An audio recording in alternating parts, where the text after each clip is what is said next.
如果你手上揸住樓齡超過20年嘅大灣區舊樓，呢條片你一定要睇晒佢。Hello，大家好，Johnny 啊。咁啊，點解會着得咁 casual 呢？事關呢，我最近呢經常準時去打卡做 gym 嘅，咁啊打拳啦、啞鈴啦等等，咁啊 keep 翻個身材嘅。咁我哋今日呢個 topic 呢，就係講講內地啦，超過咗20年樓齡嘅舊樓何去何從？咁啊，呢個 topic 我相信大家都好感興趣嘅，因為大家呢嚟到內地啦，經常都會即係例如我咁樣佢話：誒 Johnny 啊，呢個舊區呢啲樓咁舊，20-30年嘅舊樓呢，佢會唔會拆遷啊，或者係俾政府徵收呢，再發展啲大型新項目呢？咁啊，放喺10年前啦，房地產如日中天嘅時候，絕對冇問題嘅。你要拆，只要有需要、有機會，同埋你嘅 concept 夠好，政府一定 support 你嘅。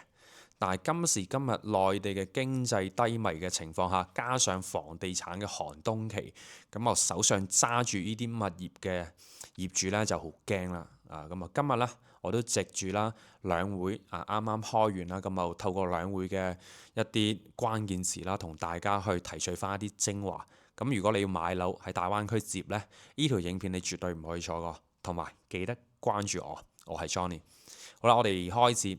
咁啊，首先大家兩會期間，我唔知大家有冇睇呢個新聞啦，橫掂我都係每日都會 focus 翻呢啲重點嘅，因為同我哋做嘅行業呢係息息相關嘅嚇。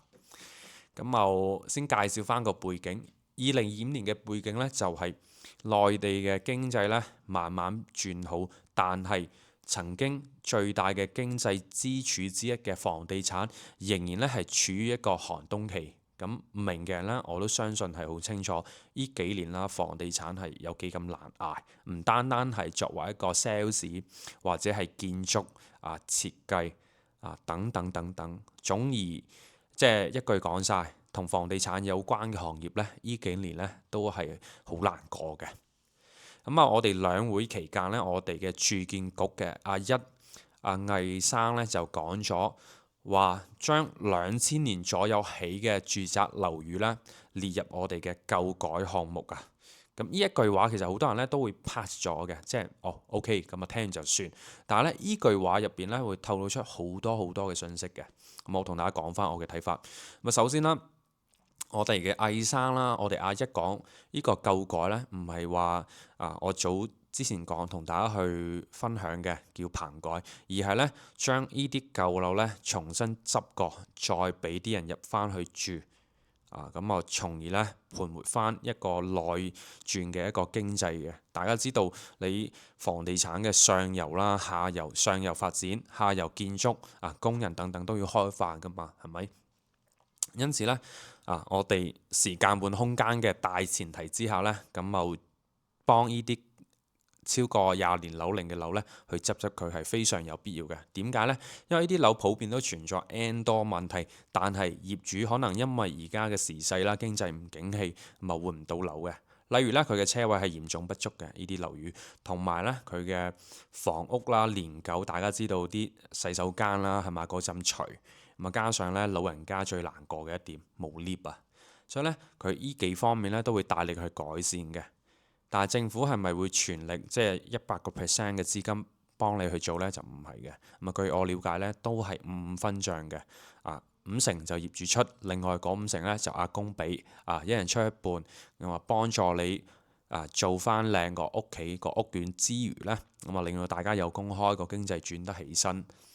咁大家可能唔係好了解內地呢啲樓齡超過咗20年嘅舊樓有幾多，我同大家科普下。咁根據翻最新嘅數據呢，內地嘅呢啲超過20年樓齡嘅樓呢，係佔據咗我哋嘅存量房。大家知道我哋嘅存量房呢係一個天文數字啊嘛，亦都佔據咗呢個天文數字嘅35%嘅。咁粗略咁樣計一計啦，都有成差唔多100億平方米。100億平方米嘅話，咁內籠有3億人住喺度，咁呢盤生意就真係唔細噶，唔少嘢噶。所以好多人咧都瞄準呢個機會啦，咁去投入翻對生活咧又重新充滿一個期望，對未來咧又有咗期待嘅。所以呢，人哋講啲嘢你聽得明聽得出咁你就一定掂嘅。好啦，咁我哋繼續。咁除咗一方面啦，盤活翻個經濟，令到大家去慢慢轉起身之餘呢，跟住落嚟呢，就大家睇到，如果你3億人嘅生活嘅條件改善咗，咁新樓市場又會點樣呢？呢個就涉及到我哋啱啱開頭講到嘅樓價會唔會跌繼續跌定係阿爺講嘅止跌回穩係一個口號嚟嘅，嗌完就算咁呢個就意味深長啦。隨住佢幫呢啲舊樓啦去進行一個翻新改造，大家唔使去咁遠嘅。大家如果有去到珠海嘅拱北關口出到嚟嗰啲舊嘅符合翻呢啲舊樓嘅特徵嘅樓呢，比比皆是，大家去觀察翻一下，嗰度啲樓翻新得都好靚嘅，依然都存在佢嘅價值。咁人呢，仲會唔會跑去好遠啊？例如珠海嘅西區去買新樓呢，就未必啦。但係佢呢個呢，只不過係一個短暫嘅，唔係長遠嘅。咁隨住政府，我相信佢係想話翻新咗啲舊樓，令到呢啲二手市場個價錢企穩咗，進而呢影響翻我哋嘅一手市場一環扣住一環。詳細嘅話，其實而家佢都講得好清楚嘅。你第一 part、第二 part 咁去到第三 part 落實點樣做撥錢要幾快幾個月之內完成咗呢啲 project 呢啲工程呢？